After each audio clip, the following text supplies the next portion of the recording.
ఈరోజు గ్రామ సభ జరిగింది మీ ఊర్లో. ఎమ్మెల్యే గారు అలాగే మినిస్టర్ గారు వచ్చారు. ఏం మాట్లాడారు? మీరు ఏం చెప్పారు?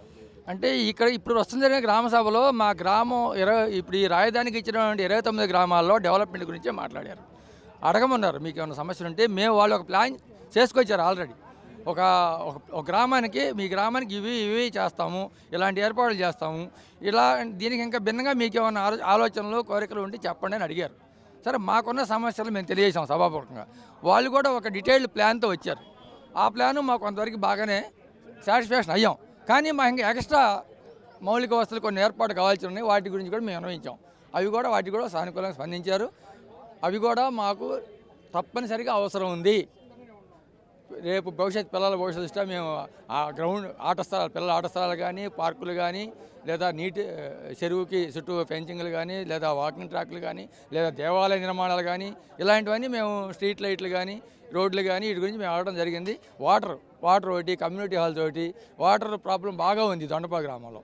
అందరూ టిట్కో ఇళ్ళకి ఒకటి ఉన్నాయి అక్కడ చాలా గృహాలు వచ్చినాయి. 1500 గృహాలు దాకా సుమారు అక్కడ ఇచ్చున్నారు.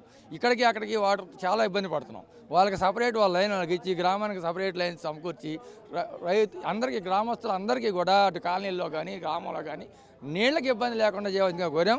దానికి వాళ్ళు మేము పెద్ద ప్లాన్ చేస్తున్నామండి. ఇప్పుడున్న మీరు 3000 లోపే జనాభా, మేము 10,000 జనాభాకి ఎస్టిమేషన్ వేసి మేము ప్లాన్ రెడీ చేసామని చెప్పారు. ఆ విధంగా వస్తే ఓకే, మేము దానికే సాటిస్ఫై. ఇస్తామండి, ఏం చేస్తాం. ఆల్రెడీ ఇచ్చాం. మేము 90% భూమిని ఇచ్చేసినాక మాకు 10% భూమి ఉంచుకొని ఉపయోగం లేదు. దానివల్ల మేము రేట్ల కోసం ఆలోచన కాదు, డెవలప్మెంట్ కావాలి. మాకు డెవలప్మెంట్ ముఖ్యము. మాకు ఇప్పుడు డెవలప్మెంట్ కావాలంటే భూమి కావాలి గవర్నమెంట్కి. రేపు రైల్వే లైన్ రావాలన్నా, లేదా ఎయిర్పోర్ట్ రావాలన్నా, లేదా అవుటర్ రింగ్ రోడ్ రావాలన్నా, ఇన్నర్ రింగ్ రోడ్ రావాలన్నా భూములు కావాలి. భూములు ఉంటేనే కంపెనీలకు ఇవ్వాలన్నా, కంపెనీలు రావాలన్నా, ఉద్యోగాలు రావాలన్నా భూమి ఉంటేనే జరుగుద్ది. భూమి ప్రభుత్వం దగ్గర లేదు. ఇక్కడ ఏమంటే వెనకడ హైదరాబాద్ నిజాంలాగా రాజుల్లాగా ఇక్కడ భూములు లేవు, అన్నీ రైతుల చేతిలోనే ఉన్నాయి.